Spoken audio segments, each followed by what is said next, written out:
ടേസ്റ്റിയാണ്, അതുപോലെ തന്നെ ഹെൽത്തിയാണ്. എങ്ങനെയാണ് ഉണ്ടാക്കുന്നത് നോക്കിയാലോ? ഉണ്ടാക്കിയിരിക്കുന്നത് റാഗി ഉപയോഗിച്ചാണ്. 1 കപ്പ് റാഗി നല്ലപോലെ കഴുകിയെടുത്തതിന് ശേഷം 8 മുതൽ 10 മണിക്കൂറോ അല്ലാന്നുണ്ടെങ്കിൽ ഓവർനൈറ്റോ ഒന്ന് കുതിർത്തെടുക്കാം. ഇതങ്ങനെ കുതിർത്തെടുത്തിരിക്കുന്നതാണ്. വെള്ളമൊക്കെ കളഞ്ഞ് മിക്സറിൻ്റെ ജാറിലിട്ടിട്ടുണ്ട്. കൂടെ തന്നെ 1 കപ്പ് തേങ്ങ ചിരകിയതും 1 കപ്പ് വെള്ളം ഒഴിച്ച് നല്ലപോലെ തന്നെ അരച്ച് ഒന്ന് അരിച്ചെടുക്കാം. ഇതുപോലെ വലിയ സ്ട്രെയിനറിലൂടെയാണ് ഞാനിപ്പോൾ അരിച്ചെടുത്തിരിക്കുന്നത്. ഇതുപോലെ അരിച്ചെടുത്തതിന് ശേഷം വീണ്ടും ഞാനിവിടെ മിക്സറിൻ്റെ ജാറിലേക്ക് ഇട്ട് 1 കപ്പ് വെള്ളം ഒഴിച്ച് വീണ്ടും അരച്ചെടുത്തിട്ടുണ്ട്. അതിന് നമുക്ക് ഒന്നും കൂടെ അരിച്ചെടുക്കാം. ഈ ഒരു രീതിക്ക് നമ്മൾ നല്ലപോലെ തന്നെ പാലെടുക്കുകയാണ് ചെയ്യുന്നത്. ഇതൊരു 3 പ്രാവശ്യമായിട്ട് ചെയ്തിട്ടുണ്ട്. അപ്പോൾ 3 കപ്പ് വെള്ളമാണ് ഞാനിപ്പോൾ ഇവിടെ ഒഴിച്ചിരിക്കുന്നത്.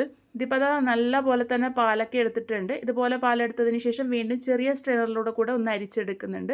നല്ലപോലെ തന്നെ ഒട്ടും തരിയില്ലാതെ കിട്ടാൻ വേണ്ടിയിട്ടാണ് ഇതുപോലെ ചെയ്യുന്നത്. പാലിവിടെ റെഡി ആയിട്ടുണ്ട്. ഇനി നമുക്കിത് അടുപ്പിലേക്ക് വെക്കാം.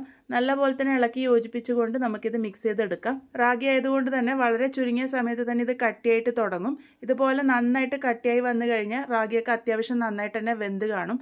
ഇനി ഇതിലേക്ക് മധുരം ചേർത്ത് കൊടുക്കാം. ഞാനിവിടെ ശർക്കര പൊടിച്ചതാണ് ചേർത്ത് കൊടുക്കുന്നത്. 1.5 കപ്പ് ചേർത്ത് കൊടുത്തിട്ടുണ്ട്. നിങ്ങൾക്ക് മധുരത്തിന് പാകത്തിന് ചേർത്ത് കൊടുത്താൽ മതി. ഇതിന് നല്ലപോലെ തന്നെ മിക്സ് ചെയ്തെടുക്കാം. ഇതിൽ അഴുക്കില്ലെന്ന് ഉറപ്പുള്ളതുകൊണ്ടാണ് ഞാനിവിടെ ഡയറക്റ്റായിട്ട് ചേർത്ത് കൊടുത്തിരിക്കുന്നത്. നല്ലപോലെ തന്നെ ഒന്ന് യോജിപ്പിച്ചെടുക്കുക. കുറച്ച് സമയം കഴിയുമ്പോഴേക്കും ഇതുപോലെ കട്ടിയായിട്ട് വരും.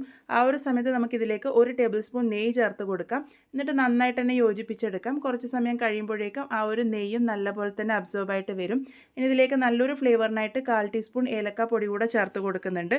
ഒരു നുള്ളു ഉപ്പും കൂടെ ചേർത്ത് കൊടുത്ത് നല്ലപോലെ തന്നെ ഒന്ന് യോജിപ്പിച്ചെടുക്കാം. ഇനി ഇത് ആ ഒരു പാനിൽ നിന്നൊക്കെ നന്നായിട്ട് റിലീസായിട്ട് വരുന്ന ആ ഒരു സമയം വരെയാണ് ഇത് കുക്ക് ചെയ്തെടുക്കേണ്ടത്. ഇതിൻ്റെ കുക്കിംഗ് ടൈം എന്ന് പറയുന്നത് 15 മിനിറ്റ് ആണ്. വളരെ സിമ്പിളായിട്ട് നമുക്കിത് തയ്യാറാക്കി എടുക്കാൻ വേണ്ടി പറ്റും. ഈ ഒരു പാകത്തിനാകുമ്പോൾ നമുക്കിത് നെയ്യ് തടവി വെച്ചിരിക്കുന്ന പാത്രത്തിലേക്ക് ഒഴിച്ചു കൊടുക്കാം. അതിനുശേഷം നല്ലപോലെ തന്നെ ഒന്ന് ലെവൽ ചെയ്തെടുക്കാം. ലെവൽ ചെയ്തെടുക്കാൻ വേണ്ടിയിട്ട് നെയ്യ് തടവിയ സ്പൂൺ ഉപയോഗിക്കാവുന്നതാണ്. ഇതുപോലെ നന്നായി ലെവൽ ചെയ്ത് പുറമേ വെച്ച് തന്നെ ചൂടൊക്കെ നല്ലപോലെ ആറി വരാൻ വേണ്ടി വെയിറ്റ് ചെയ്യാം.